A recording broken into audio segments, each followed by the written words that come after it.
Hi,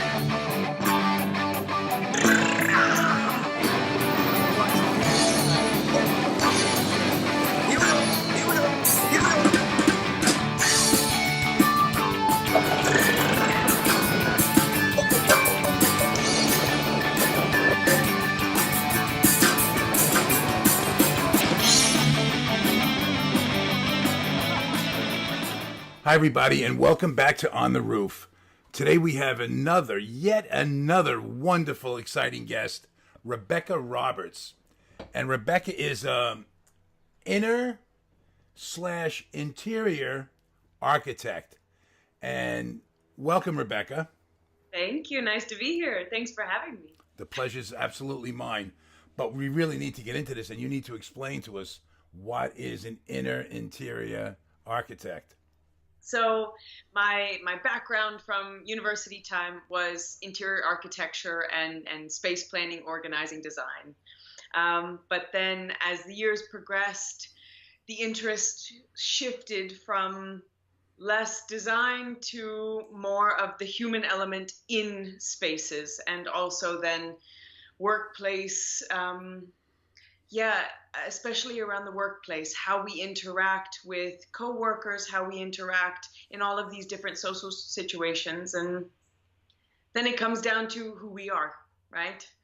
And that's the root of all of this. So that's the switch from the interior architecture, which was the design piece, to really exploring our own inner architecture, this house that we can't leave, which is ourselves.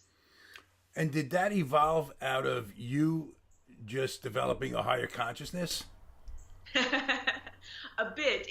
It everything kind of played together at the same time. So it came from, I was moving around a lot. So I moved around in the US first, and then into London, and then Switzerland.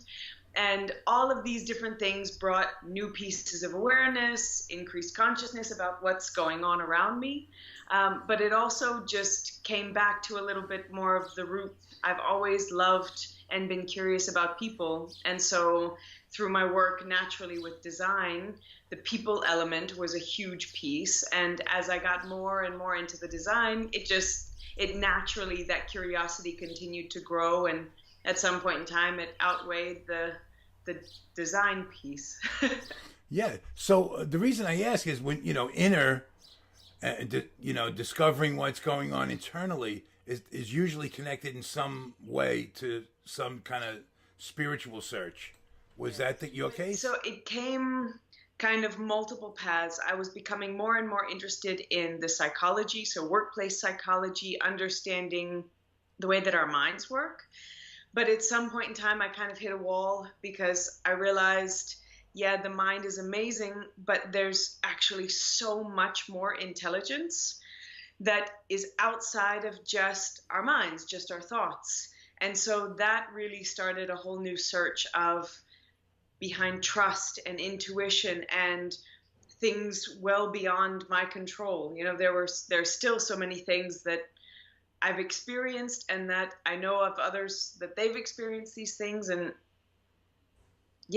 my mind can't grasp it, but it doesn't mean it's not true. And so that just opened up a door to, okay, what about the things that feel true and that I know are true for me, but, maybe they're outside of logic and outside of intellect.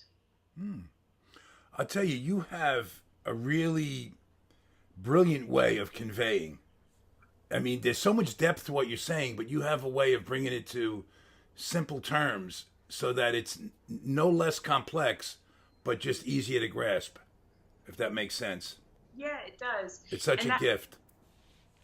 It is. It really is. I can't claim any of that. It's something I've always been interested in, language and words and the way that we understand things. Actually, living overseas has also helped because when you're speaking with non-native speakers, then you also start to look for clues to understand, okay, how can I communicate this in a very simple, very clear way, but one that's still full and robust with all of the meaning behind it. The gift is really, really special, and it's not to be minimized. I love that you actually say what you just said, though. The thing that I'm smiling about is this is exactly what I work with teams and individuals on, because this idea for so long, I had this additive mindset, meaning that I thought that it was all about collecting things, collecting the degrees, the relationship, the money, the right job, all of that. And at some point in time, when I check all of these things off of my checklist, then yeah, then I'll have arrived. And what I've realized is there was just a switch that was flipped. Like when we see children, they're Mm. so curious and they're just exploring life and they absorb life like a sponge. And we somehow, most of us stop doing that at some point. We start thinking, yeah, no, there's a way. I need to have this degree. And, yes, I would love to take this painting class or whatever, but that doesn't go towards my university credits. So I'm going to stay over here or whatever it might be. And we lose that creative spirit, that Yep. exploratory spirit. And for me, that's really what brings flow back into life, is when you start realizing that we were given our curiosities for a reason. I have different curiosities than you have, than just about anyone else. And the constellation of the things that turn us on, the things that get us excited whenever we see an article or we're talking with somebody, that's what lights us up. And when we Yeah. start following that, then life just starts to flow. I naturally love travel. I naturally love language. I naturally love all of these things. And whenever I stop seeing them as, yeah, that's part of my hobbies or that's part of this, and start just seeing how do those play together, then life gets really interesting. What you mentioned about just being childlike, if you watch little children that aren't too affected yet, it's just a flow. That's all it is. It's just a flow. They just act and react, and there's nothing. It's based on no information yet. Only what limited information they've got so far. Like, this is bad. That's hot. Don't touch it. Like, it gets that, primal. But then we get older, and we get conditioned, and ego comes in. I heard an old wise guy told me, wise man, I should say, a wise guy, hey, get over here, kid. I don't mean like that, but though again, he probably was, he was an interesting guy. But he said to me, he says, when you start to learn, the day you think you know everything, that's when you start to learn, because you have to realize you don't know, and a willingness to absorb more. It's what it's all about. We walk around thinking like we want to project this image like that, we're the smartest person in the room. That's all ego. It's all ego. And again, it's so like basically primitive, right? But yet we will allow that to rule us, and some people for their entire lives. Yes. And it's interesting because ego is one of those words that I feel like everybody has a different idea Yes, associated it's one of with it. those. But that identification, Yeah. right? That no, this is me. I'm the master of my craft. Or, no. I've been married for 40 years. I know all that there is to know about marriage, or whatever, or my partner, which is Yeah. always funny. Yeah, that is pretty funny.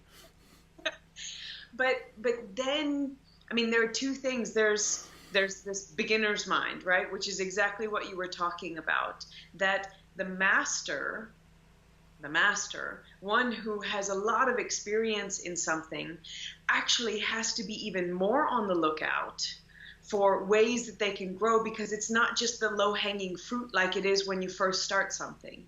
At the beginning, when you're learning something, everything is new. So you have just an immense amount of knowledge and information that you can take in.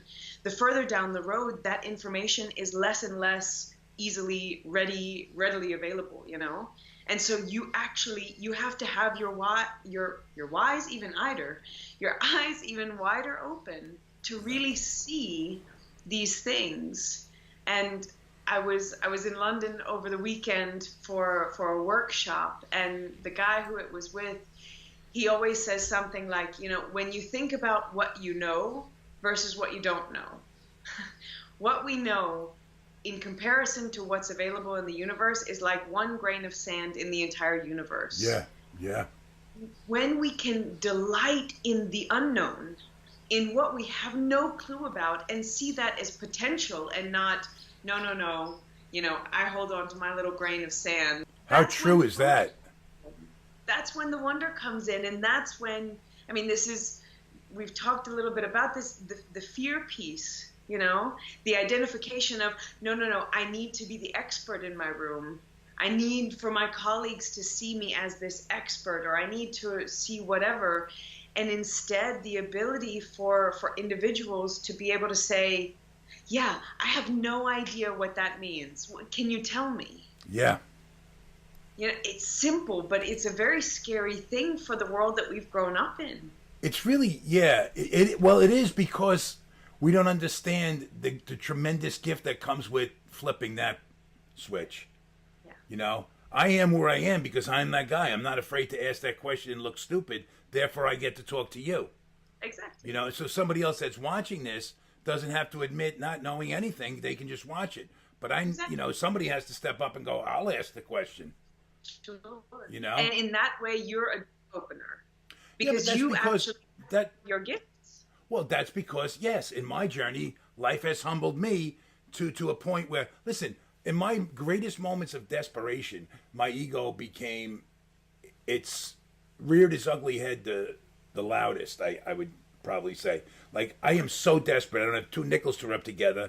I'm undernourished, broke, on every level bankrupt. And I would say, I don't need your help. I don't want your help. I got this. Just, I'd rather sink than allow you to help me float. And mean it. And to my core, mean that. Sure. Because it's just fear. The fear is that great. Absolutely. Not even seeing it remotely close to being anything like fear. Yeah. No, because that's when we have this idea of this is who I am. That, I had that for a long time. This is who I am. I'm a designer. I'm a wife. I'm a, creative person. I'm all of these things. We don't stop being those, but when we can disassociate the without that, I'm nothing. So whenever I was actually switching over to doing more of the facilitating and coaching work, I had a little identity crisis, right? Because my identity, I was for so long the person that at a party, oh yeah, she was the one that to talk to because I was the interior designer. That's Yeah. exciting. Yeah, it's so chic. But then it was, okay, do I care to follow my curiosity and the drive that I have in this area, or am I actually going to hesitate because of my fear of letting go of this label? And labels, when used consciously, Yeah. incredibly powerful, right? There are times when it's very helpful to see, yeah, this is fear or this is anger. Sometimes labeling our emotions and labeling what's going on can be very helpful, but those same kind of labels can become boxes or these gilded cages, yes, this is who I am. I am so lucky right now to be here engaged in this conversation. Wow. Seriously, I'm absolutely 1,000% serious. I took a class, I don't know, probably almost 20 years ago. I signed up for this class, and it was a non-refundable class, which I didn't know when I bought it, and I thought it was going to help me teach me how to interview people, right? So I signed up for this at NYU.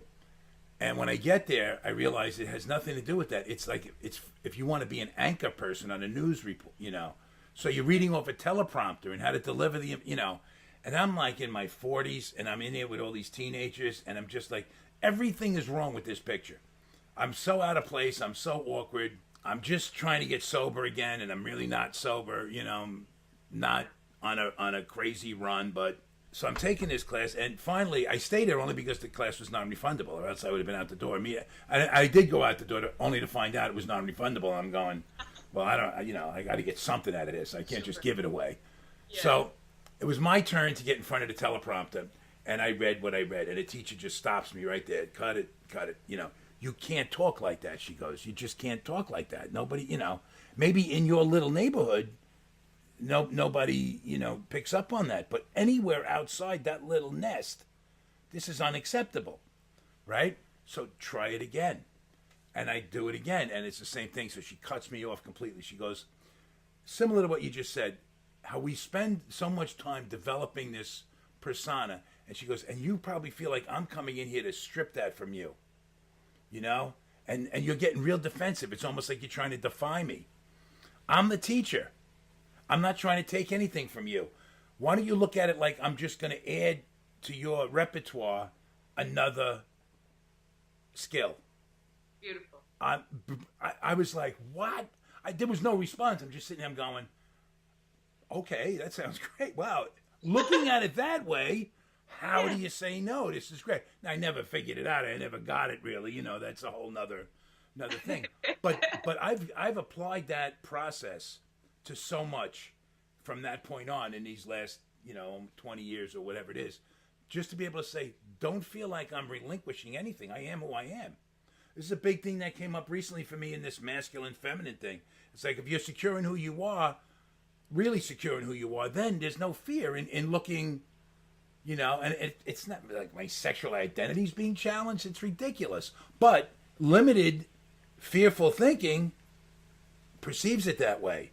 And the defense mechanisms come up to the forefront. The wall goes up, and I'm bringing in teams of men to impact the wall so it can't be penetrated. And I'm there all by myself in this little world, like knitting a sweater. That's going to be the rest of my life. Instead of just being open. Simple thing. It's super interesting because one of the questions that I love to go along with those situations when I feel so much resistance inside of myself or I see that happening, it normally plays with a resistance to what's true. So like if there's an immense fear of stepping into a certain area or addressing a certain topic, like the masculine and feminine, for example, the ones who are struggling with that in a very innocent way, the ones who are struggling with that have a fear of what's on the other side of that box, right? What's on the other side of this wall. Mm-hmm. And when you say, I want to know the truth, right, no matter what it is, like we were talking about, you were saying the identity gets built up over time. It's natural and it's important, actually. And it's innocent. Like the identity in itself, we can, make everything into a monster, but that's also just part of life. That's what happens. And then we have the chance, hopefully at some point in time, as early as possible, to start to see, wow, even outside of this label, maybe I'm creative, but sometimes I like to be highly structured. Does that mean that I'm a walking paradox? Absolutely. Yeah. We all. Like, what's wrong with that? And it's beautiful. It means that I can encompass, I can be chaotic and organized, I can be fluid and structured, and that plays perfectly, and it makes sense in the masculine and feminine discussion. Yes. We are all both of that. The feminine is the flow and the chaos and the movement and the intuition. And then the masculine is this structure and focus and, pointed decision. And when those two can play together, man, we're total paradoxes in such a beautiful way. They don't seem to go together, but they do. It's really just about understanding the terms for what they really are and not getting caught up in what we think they are. Because when you really understand what they are, in my humble opinion, is that you can be so powerful in your femininity. Your perfect balance might be 80-20, might be 60-40, might be whatever it is. But your perfect balance, in that moment, it might be better in another situation being a totally different ratio, right? Yes, absolutely. And that's that piece, right? Like the idea, it was beautiful. I was part of a workshop with a dear friend, and we were talking specifically about power. And it was so interesting because it was all a group of women, and we were looking at how different people experience that word, like what comes up when the word power comes up. And some, it was like, yes, it's strength and femininity and all of this. And others were saying, no, it feels violent and abusive and things like this. And again, it shows the power of language, right? Like there, and not to say it's all by itself, but that whole, the phrase, sticks and stones may break my bones, but words can never hurt me. Baloney. Absolutely untrue. Words are incredibly powerful, and especially the associations we have behind them, because it's the same thing. I mean, you see people that are also identified with their names. You know, I've had people call me Roberta, and I'm like, huh, nope, or whatever. It doesn't matter, you know. But if I'm so attached to my name that I would get angry with someone because they get my name wrong, maybe it means that they're not paying attention. Maybe it means that they're not super interested in me. Fine. But when I can let go of those identifications, same thing. When I let go of the identification that I am female, therefore I need to be feminine, well, you are feminine and you are masculine. It exists in both of us, male and female, both have masculine and feminine within those containers of who we are. And that's such a beautiful thing to realize both of them are incredibly and equally powerful, just in very different expressions. Sure. To not be afraid to want to really know what your truth is. Yeah. Like some of us have not explored it thoroughly, so we don't really know because society has dictated that this is where we belong and we bought that package. So here we are. And then, but a lot of people, like, and it happens a lot, artists, you know, it's not enough. Whatever this world is providing, yeah, I love reading stories about real people that came from affluence or something, just turned their back on it to do their journey and found something profound. That, to me, is the ultimate as far as being able to dig down deep and finding your real integrity. You know, when life could have just been a cruise, that cruise is not enough for some. Oh, I love that word integrity as well. Like, how would you define integrity? What's your that's definition of that word? Excellent. So I give an analogy first, and then maybe it comes because it's a huge word for me. And I was thinking a little bit of how integrity plays in with consistency versus continuity. Ooh. So, like consistency, I think there are times when we might from the outside seem inconsistent, right? Because of these playing of the masculine and feminine. Maybe sometimes I'm in a situation and it's a time to use logic and clarity and structure in this place. And maybe for a similar situation a week later, it's about softness and tenderness and fluidity and movement. And the balance there of the masculine and feminine is different. So from the outside, someone might say, you know, I'm seeing you, and yet last week you were hard, and now you're soft, you're inconsistent. But there's a congruency between those that I trust myself. And I trust myself to bring what's needed in that moment.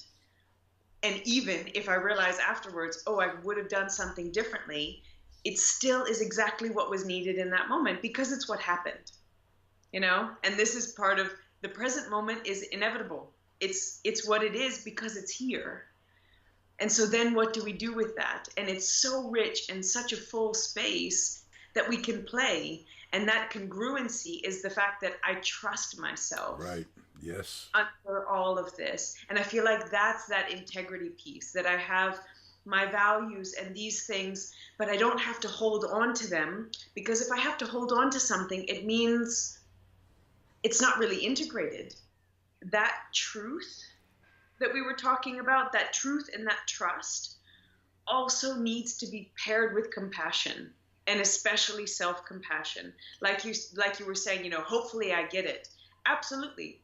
But it will come, right? This forcefulness, and that's the play as well. It could re-reference back to the masculine and feminine, that it's not about, okay, I need to learn it. I've learned it. I mean, that's the masculine in its fear state. And the feminine is, no, I just release and I flow with life. But it's not that, no, I'm powerful and I trust myself to flow with life. And when needed, I move and I take action and I bring structure in those places. You know, the masculine and feminine from a place of love is very powerful and very strong. From a place of fear, it can also appear very powerful and strong, but it's in a And way destructive. that's destructive for us, that wears on us. And also knowing that that's a part. There are times when in my life I see it very clearly when I was blessed to be completely bombed by life. Like sometimes it's a spiritual thing, and you can pray and you can trust to a certain point until it's not about you, and it's so much greater than anything you can control, and then that fear is so overwhelming, so you think you're all about faith, and you find out you're not even about faith. You're scared shitless, and you need something right now. You need comfort, you need support. When you come, that's the part of that, hitting that rock bottom, that you can realize truly how kind of finite we are. That we're not about all of this, but that if you do believe in something greater, then trust that you've done what you can do, and you have to let it go now, and it's in the hands of the doctor, or it's in the hands of Absolutely. something greater than the doctor. Absolutely. Right? And it's so nice as well. Like that's one of those points. I especially see that with a lot of women. Is that the fear of stepping into power because it feels like, no, then I'm going to have to be like the jerk. Then I'm going to have to be the asshole. And it's such a funky misconception, right? Because of how we were grown up. But that idea, this is where humility comes in. Like I was talking about with the language, right? I didn't choose, or at least on any conscious level that I know of, I didn't choose my wonderful parents. I didn't choose to grow up in Louisiana. I didn't choose to have this physical body. I didn't choose all of this. I didn't choose to have the gifts. They're gifts for a reason. They were given to us. And when we hesitate to show those gifts in full power, then we're not doing justice to the gifts that we were given. It's not me that I can stand here and say, yes, I'm so amazing. I didn't do anything to get this, but I'm trying to use it for the best of the ability that I can to really feel fulfilled in this life, but also to support others, because I love that. That's what drives me. That's what gets me excited. I like playing with other people. I've had to open myself and avail myself to therapy over the years, and I was brought up totally, and because I think a lot of this is cultural. When your culture is to think that to ask for that kind of help is to admit that you can't handle it, and as soon as you admit you can't handle it, you're doomed. Right? Now, if you're born and bred within that culture, that's going to take you a long time. And then when you just keep making the same mistakes over and over, winding up in the same position that you don't like over and over, I mean, hopefully it can be presented to you differently so somehow you can see it and you can avail yourself to some answers. But when you do, so much more is given to you than that. Yes. But there's so many people that are so caught in their culture, and I'm using the word culture for as broad as possible, but Sure. just it deprives us, in the name of pride, Yes. of personal growth. Absolutely. I mean, it's like the little fly. I see this quite often. A fly gets trapped inside. The window is open, and it just keeps banging into the glass. Some point in time, I'll get out. Some point in time, I'll get out. And the window is open. Freedom is literally right in the other direction, but we've focused our attention so much in this one area. What if all of the great explorers in the world said, no, I know everything that there is. I don't need to go out and explore. We would all be stuck in little places that, we wouldn't have experienced nearly what we have.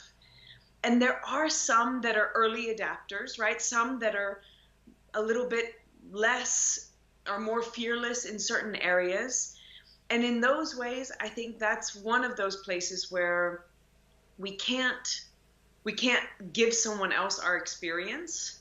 But what we can do is that sometimes through discussions, through dialogue, we can connect to sort of nodes within somebody else. So kind of connecting experiences that are already there, like the recognition, wow, okay, I've been doing the same thing. You know, I've been in a relationship for X number of years, and I've always wanted more openness between my partner and I. But she just said that for her, it was all about her realizing she needed to open up first. Oh, wow. Okay, I can see how I haven't done that. So there are times when, you know, that's also what happens at those rock bottom places. We just kind of turn a receiver on. We're open for transmission in a way. Yeah, That we well, weren't you said, before. I think the term you used earlier was the term I often use myself, probably in a slightly different context, but flipping the switch. It's that simple. You have to be available. You have to whatever it is. But when you get beaten down enough, when you just keep running into that pane of glass again like the fly, you know, sometimes that's what it takes. And the good news is with that, actually, for some, it switches quite easily. For others, the great thing is for those that are like, why do I get all of this crap in my life? It's because you're strong. Actually, you're hugely stubborn and you're very strong, which is a beautiful benefit. But right now, it's just working more against you than it is for you. It's, again, the two sides of the coin. When that switch is flipped, these are the people that just rock it, because now all of a sudden, all of that resistance is now transformed to, so now that I'm going this way, let me go full force. And so then they have the chance to transform massively very quickly, because their energy, which was once directed into a way that wasn't serving them, now all of a sudden, with the power booster of, you know, love and more awareness behind it, man, they can rock it. So many people just want to be led. They don't want to lead. You know, religion is so guilty of this, in my opinion, you know, because it's created and here's this format for you to fit into, right?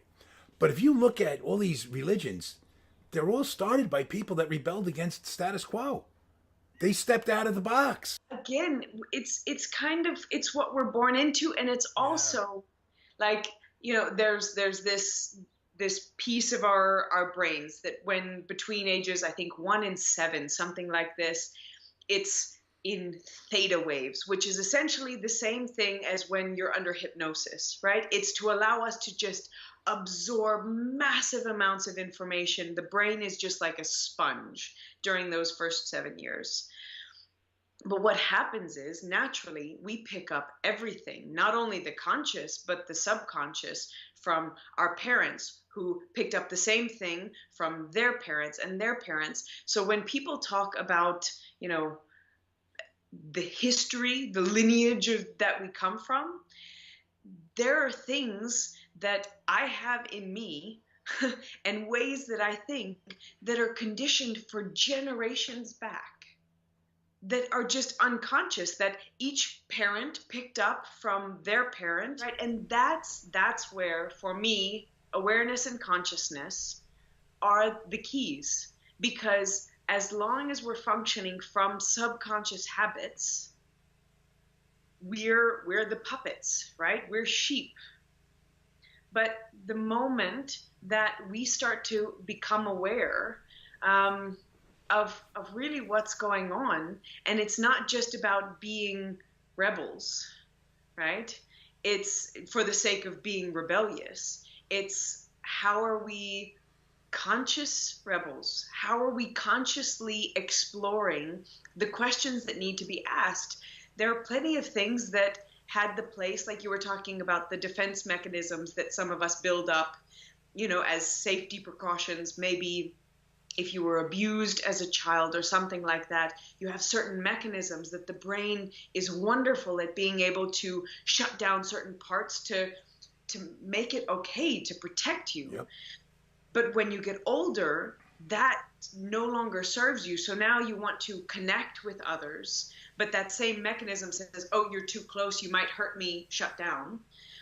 The moment that we see those subconscious things, then we start to be able to shed some light on that. And again, with compassion and love, to see that all fear is a big red flag that goes, hey, this is a place to focus. This is where some work needs to be done. One gentleman that helped me in recovery over the years, who I referred to earlier, was such a mentor to me in so many ways. And he was so anti-religion. He might be one of the 2 or 3 most spiritual people I've ever come across in my entire life. You know, just because his actions just were just solid, and his motives were solid. And this guy was a criminal on every level up to a certain point. But when he changed. And it was, like you said, congruent and consistent. My regret was that I introduced him to my dad and my dad to him, because these were probably the 2 most influential men in my life, and it just didn't happen. It didn't present itself, nor did I see it at the time as being that valuable to do either, right? But both of them went about their business without the fanfare. They did what they did. Their form of service and their form of action was them, and to be true to themselves. That, to me, is what integrity is. That's how I learned that. To me, it's what you do when nobody's looking. Yeah. There's no acknowledgement. You know, it's just got to warm your heart. Absolutely. Warm your soul. It's in alignment with you. And I think that's one of those things, right? We don't, the more we, let's call it, the more we wake up to reality as it is, right? The truth that actually exists around us, and also our own personal truths. I won't say that all of these things are universal truths, but the things that hold true for me, when I really understand that in alignment with my integrity, as well, we don't stop being human. And thank goodness, like it's not all this process of, okay, we're trying to go to one, what is it, like homogeneous, we're all the same. No, there are some of the most beautiful people that I've ever met that are highly religious. And again, the identification is just one of those things. If you identify with something, it's about how much you hold on to it. If it's really something that's not for you, okay, fine. Based on my experiences, men who I've met who are, like, you might label them crazy. You know, when you dig and dig and dig, it's all about sensitivity. It's because, you know, and you can't use that word within this element, because that is the stigma that comes with that word. It's going to be received derogatorily, right? So you don't want to do that. But that's what it comes down to. So get past the stigma and understand that, you know, when a girl tells you, no, I'm just, you know, I'm moving on, and you get ballistic, right? It's only because of what's going on within you, and you don't know how to deal with that. So you go with what you know, and it's called inappropriate, right? Yeah. But if you don't know, it's also called ignorance. Yes. You know, so people need to know. Yeah, totally. There's a woman named Susan David who talks about emotional agility, and she's brilliant in exactly this, like understanding how we look at our full breadth of emotions. And I always talk about, you know, full spectrum living, right? That it's all about, you can't just cut out the negative emotions and live from baseline up. It doesn't work that way. No. We don't function like that. It's about experiencing the full spectrum, but at the same time, and this is one of those paradoxes, seeing that you get to experience that full spectrum, but also that you're the observer of that spectrum. So you're, at the same time, you're the roller coaster and you're the one conducting, you know, you're the conductor, or the one on the ground, kind of seeing everything that's happening. And when we can see those things, that's again the identification. When a man says, no, I'm not vulnerable, I'm not sensitive, these are horrible things, versus being able to take a step back, create a little bit of space and say, yeah, actually, what's true right now is I'm hurt, I'm scared, I'm heartbroken, and that exists. These negative emotions exist. I don't need to bottle them up or let them explode, because that's exactly what happens. What happens when you shake a Coke can, with the cap on, and then eventually you go to open it, it's going to blow up. And women tend to be more towards ruminating. So talking about it, thinking, no, it's good to talk about it, I should talk more, but it's not talking for true understanding and true awareness. It's talking to process, which in essence, it's like feeding the monster. It just gives it more energy. Yeah. You know, it I can understand what you're saying, whereas probably not too long ago, a lot of it would have been beyond what I really would have been able to comprehend. But just because, again, of what life's thrown in front of me as of late, I'm doing this project, about these kids. And by the way, there's an unbelievable documentary I just watched last night called "Issues with My Tissues." Yeah. Okay. It's about this right here, EDS. Tell me more about EDS. Tell me what you were just about to say. Yeah, EDS is a syndrome, man. It's a connective tissue disorder, and this happened. Again, we talked about Tao. I did an interview with Tao, and I posted this interview, and this girl in Russia happened to see, she yoga teacher at the time, and she was like, she just commented, Tao is my hero, and I love Tao, and thank you for the interview, something, and I saw her profile and was like, wow, look at her. And we just were chatting a little bit, and she told me about her daughter. And her daughter at the time wasn't even one, and she has this thing called EDS, and I've never heard of it. And when then she showed me her daughter, and the heart just dropped. I mean, this adorable little kid, and she's got this severe case of this EDS, and it's a serious condition, and I never heard about it. And nor have I ever asked anybody, who's, do you know what EDS is? I've yet to have somebody say yes, they've heard of it. So that's the big thing about it, right? So here I am in this situation, and I said, well, why don't we find out somebody here in New York? If you're up against a wall there. She didn't know what to do, and she's overwhelmed, and she's a single mom, and there's a lot of, this is what I mean sometimes I was referring to earlier. Sometimes life is beyond what we can do, and we're so helpless, and that feeling of helplessness is devastating.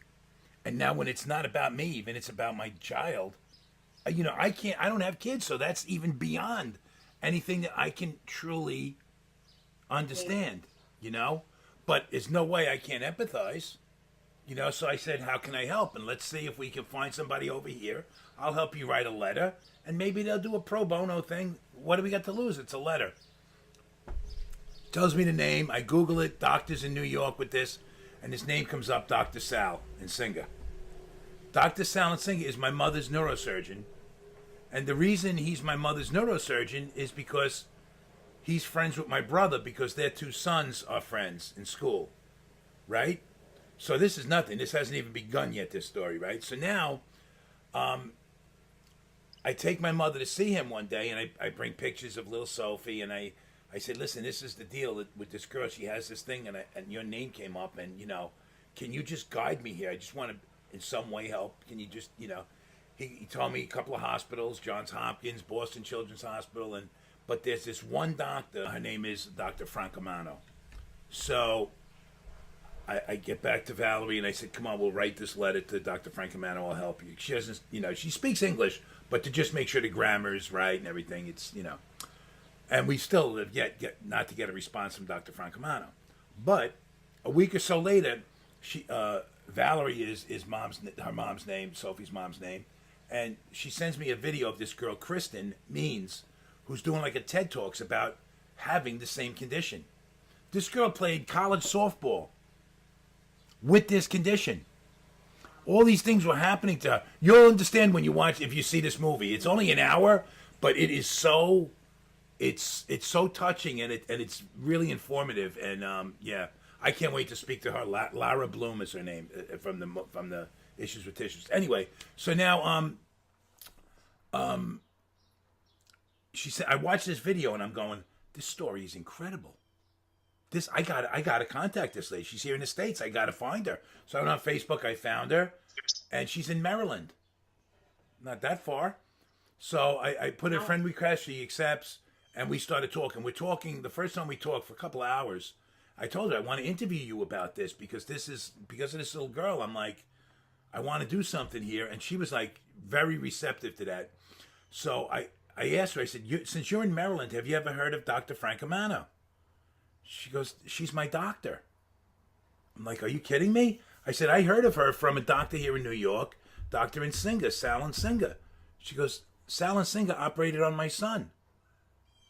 I'm just like, and again, these are things like, but I just come from that world though, when everybody goes, there are no coincidences. I'm going like, chill with that. It's all a fucking coincidence. Let's get real. Stop being so like, it's not so transformational, everything. It's like, the song happened to be being played on the radio when it wasn't for you.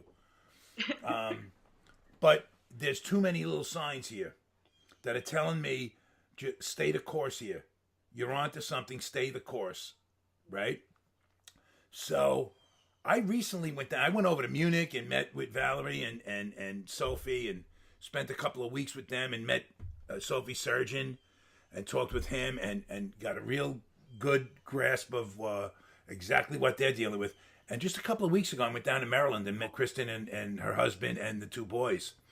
And I'm talking with the two boys, the mother and the husband. The husband, Michael, is a high school football coach. I mean, a serious cat. I mean, he's a big 6'7", as masculine, macho, all of that stuff, but a real gentle soul. But he knows, he's really cool. I have to say this, but he's molding lives. You can see that he's so into his life and what's really going on in their lives. Like, this breaks families apart. This does not bring families together. This family is as cohesive a unit as I've ever witnessed. The amount of love within. I came home that night after the drive down there, like a 5-hour interview, and the drive home. I'm so drained emotionally that I need to pass out. I couldn't sleep, and I stayed up the whole night. And when the next Sunday came up, I went out about my business like I wasn't even tired. Something happened. That's what I'm saying. And I'm listening, and I'm bringing up femininity to these guys, to this guy, and I'm listening to him say, and this is how you know you're on. This is not just me listening to women talk like this and going, what really is my motive? Is this really so attractive, or is she attractive, Like, what's my deal here, But I'm listening to him, and this is a guy who doesn't waver, like, in his words. He's calm. You know when somebody's straight up and right on, And he goes, if this was reversed, I could not handle what she handles. I'm telling you right now, I could not do what she does. His wife, who's like this tiny little adorable wife, they've just come. They've got it, man. They've got it. They've got so much from this negative that you wouldn't wish this on anybody. What it's given them, and I'm just sitting here, I'm going like, I'm just out of my mind honored. I'm serious to be here, to be able to, be in a position to tell this story. And Kristen is, first of all, Valerie is so in awe of Kristen. Like, you mean she actually has this, and she has 2 kids with this, and how is she possibly able to do this? And she says, you know how I can do this? Because these boys inspire me every minute of the day. I get so much help from and she's saying, we do this. And she's a fire plug. She has real strength and real, quality. Now, she is in awe of Valerie, because Valerie's doing this all by herself with no help, no support, in a country where she doesn't even speak the language. She's such an advocate. And I'm sitting here watching these 2 women, right? And you want to talk about masculine and feminine. Whatever I think masculinity is, I just like, fuck it. bow down, I surrender, man. Wave the flag, I quit. It's, this is the truest test. Yes. And I think so many of us, we manipulate life to the best we can so that those tests, to keep them away, to avoid the true tests. Like, I don't want to jump off a cliff, but some people need to jump off that cliff. Well, when you get thrown off the cliff against your will, you don't have a choice, and you somehow manage. And that's what these people, this situation happened to them. They had nothing to do with it.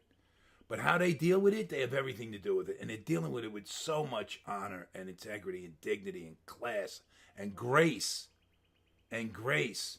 And then there's Tao, where it all began. And I just watched this lady. She's going to be 101. And she's just so gentle in her fortitude. Yeah. So gentle. Yes. And I can see this because of other things I've done and other men I've met in my life who I know are real and I know are men in every sense of the word. World War I, World War II, went out and stood up against anything that was presented to them. Yeah. Stood up always, from a different generation. Like I did a thing on these guys and just said, wow, there's never going to be men like this again. We might think we know some shit, but we never had to go through that. And hopefully we never will. But thank God they did. We have to understand that. And these men are so gentle. And because they're so, that you could never sway them. Like, they're so convicted in who they know who they are. As ignorant, and like, if I'm going to have this conversation with them, they'll be like, yeah, go talk to somebody else. As you described that, it's my grandfather 100%. He was in like the Special Armed Forces in World War II, all of this, but his heart, he was just the gentlest soul.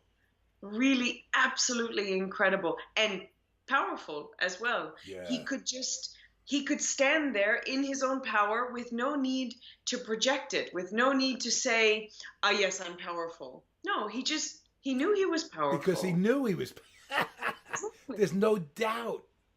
Right. And this is that imbalance that we see. And it's not to say we all have moments when we're doubting ourselves or when there's fear that comes up, whatever. But this is when it's a big red flag, when if there's some place that we're hesitant to go, often it's because there's some piece of our identity that is afraid to see what's on the other side. I mean, this is the hero's journey, right? You hear about it from Joseph Campbell all the time. The cave that we are most afraid to enter holds the exact treasure that we seek. Jung was also talking about something similar, but about how there's a cycle, actually, that we're going through. Yeah, exactly this, that we're in a place of comfort, and then all of a sudden there's some kind of disruption or call to adventure. And then what happens from that call to adventure, which sometimes it's a choice and sometimes we're kind of thrust into something.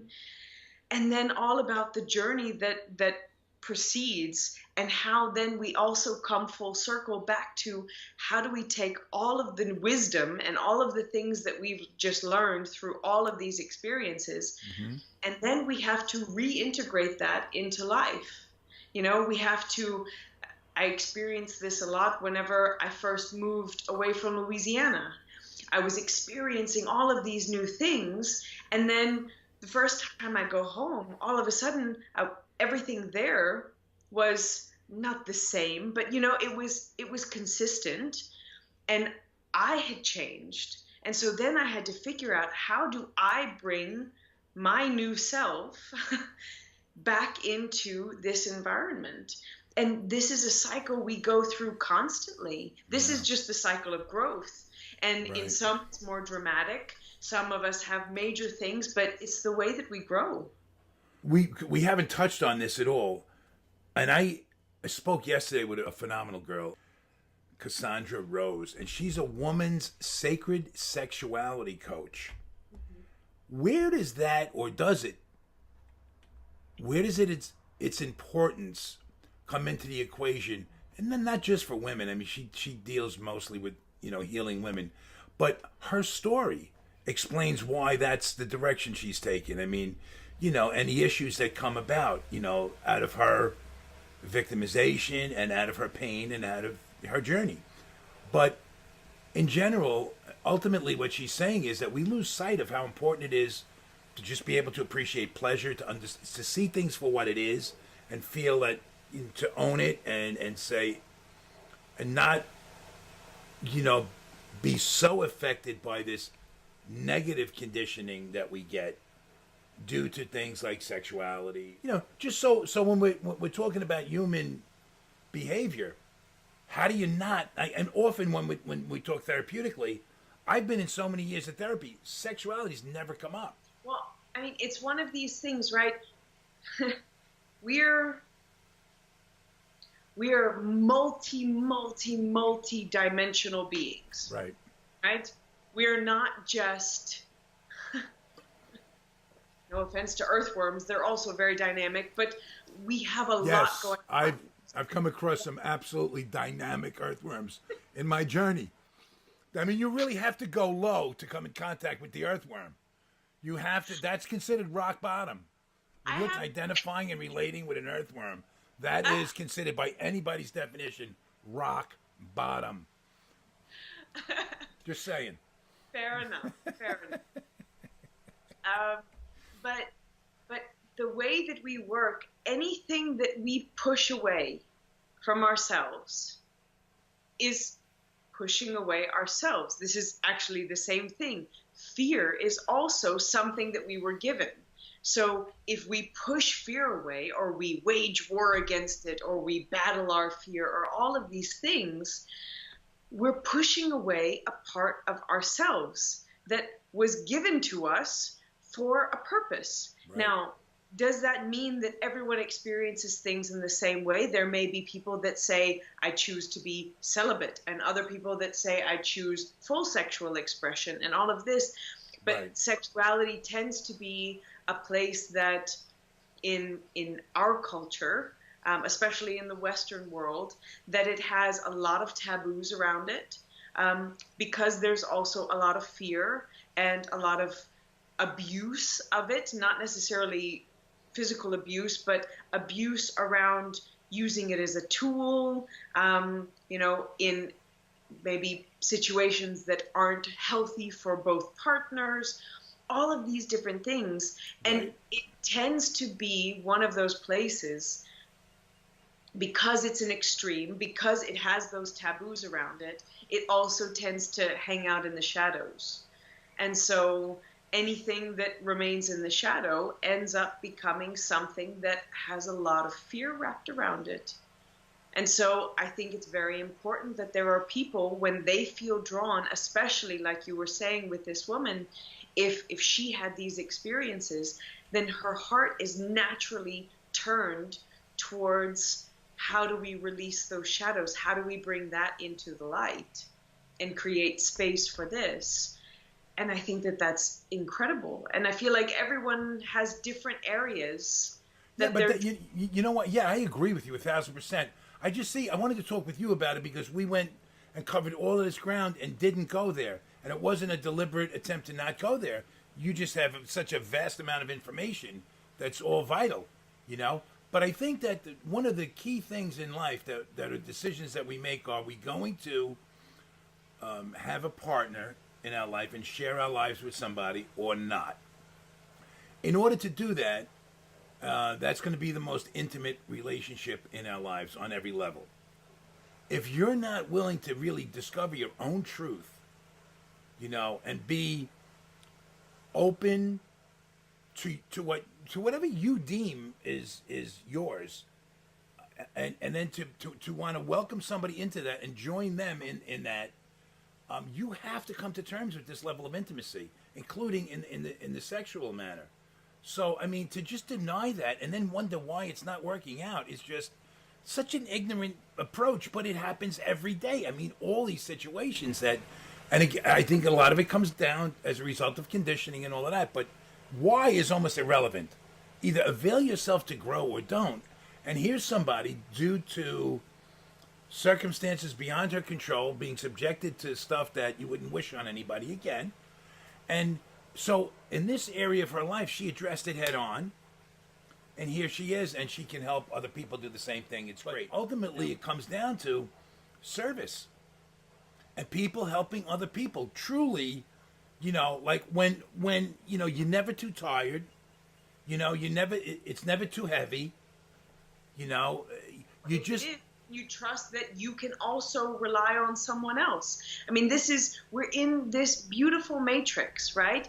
Even those service providers, I also work a lot or speak a lot with those that are also serving others. It's important to know that even though they're superheroes and they're wonderful, they also have their limitations. We have our limitations. And so It's all about drawing from the strength of the entire world, actually. And I mean, that sounds highly romantic, and I know, but for each of us, realizing that the people that we're drawn to, the networks that we have, the curiosities that we have, those are also our supports. There are times words of wisdom from somebody that I don't even know, but a video that I hear and I just go, oh my gosh, that's exactly what this person needs. So I can act as the service connector in some ways. Like with what you were speaking about with the sexuality. Again, it's one of these places that it has to come from the recognition and the understanding of yourself. Yeah. If you can't love yourself, if you can't give yourself compassion, if you can't allow yourself pleasure, if you can't do these things, then of course, naturally, it's difficult to allow someone else to give you love, to give you pleasure, all of these things. So it makes sense. And when we start to realize that we are the lens that we see the world through, we are the one who experiences our life. We are the experiencer. And so naturally, if we don't understand what's happening here and we're avoiding certain things, then we have trouble reconciling that in our outside world. It makes a whole lot of sense. Even though we can understand what judgment, how detrimental it can be, and how vital compassion can be in our lives, then when it comes to that one department of your sexual being, we don't apply that there so much. Generally speaking, a lot of times it's kept as a separate issue in our makeup. And so it instead of, because it's so like a hidden topic. That's why I have conversations about it, because just to have the fucking conversation, just talk. What's the big deal? Like, why is this, it's just a taboo as you let it be. Yes. Right. So if you want to really honor a person, maybe it is about being more compassionate, which, by the way, happens to be a feminine trait per se, right? So just avail yourself to this and apply it to these different areas of your life. You benefit, people benefit, and and she used the term sacred sexuality, and explained that. So it makes it, more acceptable, more of a beautiful, gentle approach than just like the limited view that we can have towards it, And I mean, from any from a very basic standpoint, any religion or any group of people that didn't believe at all in sexuality didn't last very long. Right? Yeah, funny how that works. From a standpoint of fear, and when you put that word sacred in front of it, right? There are times when people put that in front of different things, but whenever it's truly about recognizing this is something, whether you're religious, whether you're agnostic, atheist, whatever, this is something that we were given. Yes. And it's gifts. We were given the gift of pleasure. Now, it's also up to us to understand what is in alignment for us to recognize, okay, this is something that feels right for me. This is something that doesn't. And sometimes we find out the hard way. This is something that feels out of alignment for me, right? Sometimes by force, sometimes not. Right. because we often make choices that are, we realize afterwards, yes, I was acting out of fear there. Oops. Oops. Um, but it's also, it tends to be one of those areas that people are afraid to go, Right. because there is so much fear, and when there's so much fear, there's also heightened emotion, and where there's heightened emotion, there's a lot of thoughts and a lot of, Shame. that's going there. Shame, guilt when we look into the past, fear and anxiety when we look into the future. There's a whole lot that's embodied in those areas that we don't talk a lot about. And so that's a reason why a lot of folks hesitate to go down certain roads, because they're supercharged still. And that's the beauty of people like the woman that you interviewed yesterday, is trying to say, look, can we diffuse some of that energy, not in a way that we make it blasé, that it's just sexuality, yeah, throw it around however Right. you want, but that this is sacred and it deserves its space, because we were created also as sexual beings. We were created with this as a part of us, that's a beautiful part of life and creation, you know? I mean, the ultimate creator, if we were created in his image or her image, right? Mm-hmm. We are creators. We were given the potential to give life, Mm-hmm. to create life. How powerful is that? And it wasn't by accident that it's through acts of pleasure, right? That was something that was supposed to be a celebration of the creation. It's incredible. Yeah. Wow. What do you do personally to keep yourself grounded? Do you do a breathing exercises or meditation? What do you do to keep yourself in tune? Yeah. Yes, I've got a few different practices, and I don't have a strict routine, um, but one big thing for me is nature and movement. So those are two big things. One, movement really helps me regulate energy. It also keeps my mind sharp. It keeps just a lot more balance in life in general for me. Generally, in the morning, I try and ensure that phone is outside of the bedroom, so that's not something that I'm grabbing first thing. Try and give some space, taking time for just quiet reflection, breathing work. Um, but I tend to like to explore. I use myself as a bit of an experimentation. So meditation, breath work, but especially being out in nature, going for walks, taking the time to be outside. For me, that's a huge part of just grounding myself, coming back to this moment, being here, being in the fullness of the present moment, and just allowing all of this to be. And that gives space for reflection and for looking in what's coming next, and what's happening next in life. And so, yeah. What's the most magnificent experience you've had with nature? To be honest, some of the most breathtaking things were some of the simplest moments. Um, I love to hike, and one of the things when I first moved to Switzerland, my partner at the time and we hiked over the course of an entire summer across all of Switzerland on the number one trail. And there were times when in early spring, where literally life is bursting at the seams. And I can remember this one hike that we did. It's absolutely beautiful. It's very tough. And you come up to this peak, and in front of you, you see a glacier. But with that, also down at your feet, there are these little flowers that are blooming in the most hostile conditions. And for me, it's that humbling moment of, the mountains are extraordinary, but look at what's literally right in front of us. Look at this tiny little expression of wildlife that whenever you actually get up close to it, it's a miracle that this exists. And for me, that's as well, that's the piece of nature. It's the scale of experiencing the grandeur that's there, to the fine and the delicate and the full expanse of that. For me, that's always what comes back to kind of bring me into this place.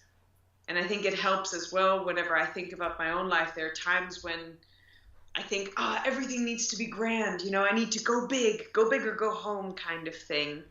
And then to remember that life is full of, yes, these big moments and these wonderful explosions of grandeur, but then it's also about the super simplicity, the little things. I had a feeling that you were going to be like poetic and romantic with that, and you went so far beyond what I thought might happen. You took it to another level. That was so beautifully eloquent. Wow. My father's a poet, so I'll credit him with the way that I see the world in some ways. The apple didn't fall far from the tree, that's for sure. What about the atmosphere too? Like, you're that high in elevation. That's another thing that just adds to the whole experience, does it not? Yeah, literally breathless. In such a good way. It brings so much together because it reminds you of how small you are. That's it. Yes. And then on top of that, it reminds you of how magnificent this body is, right? That I can deprive it of oxygen. I can put it under immense stress. I can ask so much of it. And what does it do? It rises to the challenge. Our bodies are totally innocent. Even with disease and everything like that, something happens, and then our body is trying to fix it. It's trying to work with us. It's trying to support us in some ways, sometimes that isn't very helpful, like with disease where our body begins attacking itself, for example. But the body is trying to support us at every turn. And so also to recognize this beautiful tool that we were given, this vessel of life, Yeah, I think that's why I use the word magnificence, because nature is just so grand that, yeah, we realize a sense of humility there, because we realize how finite we are. That's when we really grasp that, when you're in that moment that you're talking there. That's just so right on. That's wow. I feel like that helps, also tying it back to where we started, that childlike awe and wonder, right? To stand in recognition of this world is amazing. Like when people say, what is my purpose in life? Wow, to live. That is your purpose. Your purpose is to fully live this life. And children are such amazing examples of that. They stand in awe and wonder. I mean, you watch them gathering rocks, and each rock is precious. We pass by that every day, but for them, that's sacred. Yeah. And see the wonder and to experience the awe-inspiringness, I think it's very helpful for us to remember these things. And for me, that's what nature does. It brings me back to that place of being a little kid. Wow. That, you really did bring it back full circle right there. Wow. Wow. What's your greatest reward, the greatest gift you've received or continue to receive as of a result of the journey you've been on and the work you're doing? I think what we were talking a little bit about with the fact that I can't give anyone an experience. All I can do is I know that I was given the experiences that I have for a reason. And I know that beyond anything in my head, it's a truth for me. And when, through me sharing my truth and the understandings that I've come to, and when I can ask people questions that allow them to bring their truth to the surface, those moments of the switch flipping, that I get the privilege to sometimes sit across from someone who all of a sudden sees themselves in a totally fresh way, just because all of a sudden they've allowed themselves to connect some dots, that they see themselves as the awe-inspiring being, or, oh my gosh, I never saw myself in that way, or, oh my gosh, I have the power to do that. I can stand in that power without being ashamed. And so, yeah, the privilege that I get to watch that switch flip sometimes is absolutely the best thing. And I get as much from it as they do. That's the thing. I get to be their student in that moment. Wow. You know, you just validated everything I'm doing because I so relate with what you said. You know, like I said, the honor that I feel just with this little story that I'm trying to tell. You know, I got to tell these two boys, they're like 11 and 12, that I am actually literally in awe of them. You know, that word kept coming up that day, but I'm just like, I got so much respect for you guys, man. And you're like, you were so far ahead of where I would have been at your age. And then again, that's when I was probably maybe a little misleading, because I was probably better off at that age because I hadn't been distorted so much yet. You know what I mean? And I do come from a good upbringing, and but what they had, the clarity that they have, to the gifts that they have, and for me to just be there engaged with them, that I was just honored, man. It was just so like humbling.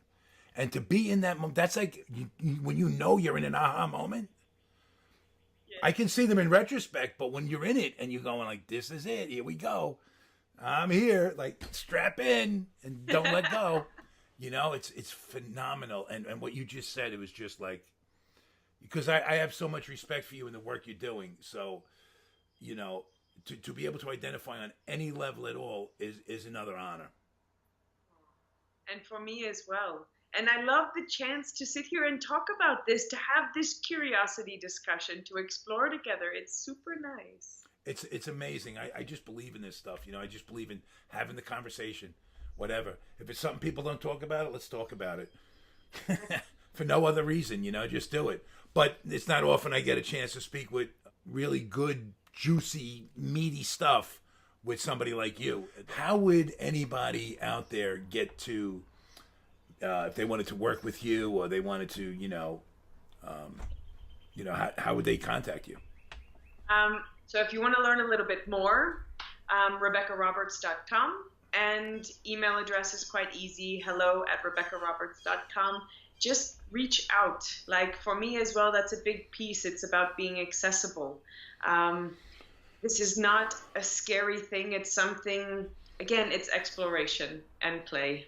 And yeah. I like to laugh and I like to enjoy things. And when we can, we do that.